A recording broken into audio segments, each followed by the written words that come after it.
बुलंदशहर से Rishu Kumar bureau chief की खास रिपोर्ट। 88 साल के बुजुर्ग को जनरल मैनेजर बेटे ने घर से निकाला।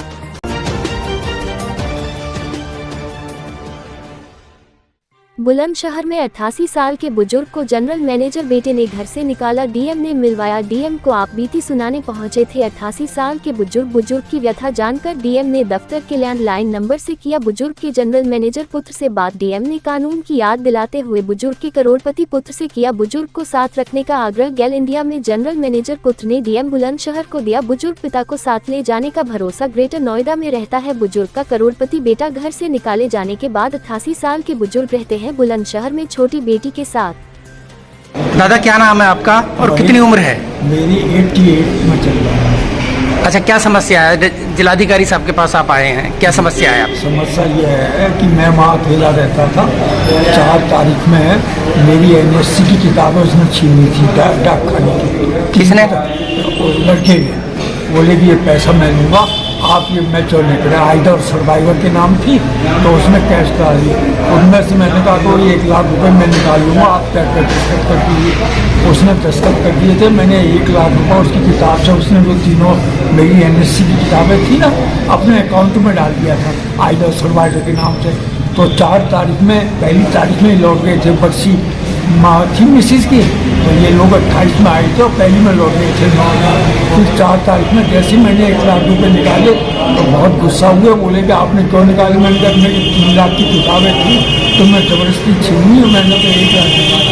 तो आते के साथ में चाटे मारे और जो अलमारी में जितना कैश था सब ले गए और जिनके पैसा करने की अब मकान खाली कीजिए, आप उस मकान में। अच्छा, आप डीएम साहब के पास आए, आपके बेटे से डीएम साहब ने बात की तो किस तरह की बातें हुई? हाँ, डीएम साहब ने कहा कि आप लड़के के पास जाके रहिए, हमारा वकील नहीं। हाँ, तो आपके बेटे से डीएम साहब ने बात की? जी हाँ। तो आपकी भी बात कराई? हाँ। क्या बात हुई आपकी? तो कहने लगा कि आपको जब सामान प्रिंटर ले जाना हो तो मैं आ जाऊंगा और आपके मतलब डीएम साहब से क्यों इस किस्से को बढ़ा रहे हैं? हाँ, मैंने कहा मैं तो नहीं बढ़ा रहा भाई, तुम चाबी ले गए, मुझको घर से निकाल दिया, आपने चाबी नहीं। अभी वापस बुलाने की बात कर रहे हैं वो? हाँ। बेटा आपका वापस बुलाने की बात कर रहे हैं? हाँ। क्या कह रहे हैं? कह रहे हैं कि आप आन के यहाँ एक दिन को आ जाओ, उनको ले जाओ समझा सुनी पर। हाँ। अच्छा, तो साथ रखने के लिए तैयार हैं कि नहीं है? नहीं, साथ रखने के लिए तैयार नहीं। साथ दोनों का बिहेवियर, उनका उनकी मिसेस का बिहेवियर बहुत खराब। अच्छा। हाँ। चाय ना बना के देना, खाना नहीं देना। हाँ, तो कब तक ऐसा रहूँगा मैं? तो आपके बेटे कौन सी कंपनी में है, कहाँ क्या करते हैं? गेल कंपनी में जनरल मैनेजर है। और आप कौन से पद से रिटायर हैं, कौन से विभाग से? Sub divisional officer agriculture extension. अच्छा, एग्रीकल्चर एक्सटेंशन में थे? जी हाँ, sub divisional officer agriculture extension. तो डीएम साहब ने जो आज कार्रवाई की है, इससे कितने आप मुतमईन हैं, सेटिस्फाई हैं आप?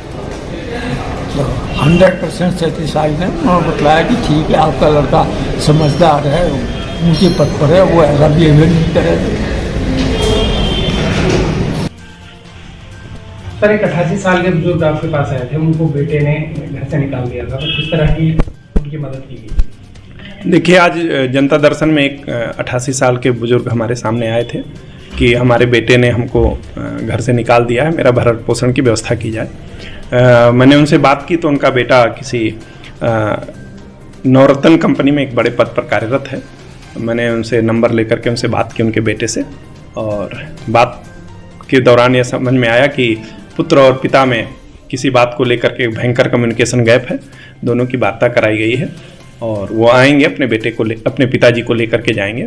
और मैंने उनके पुत्र को भी समझा दिया है कि अगर अपने पिताजी का सम्मान नहीं करोगे तो आपके भी 2 बेटे हैं, भविष्य में वो आपका भी सम्मान नहीं करेंगे।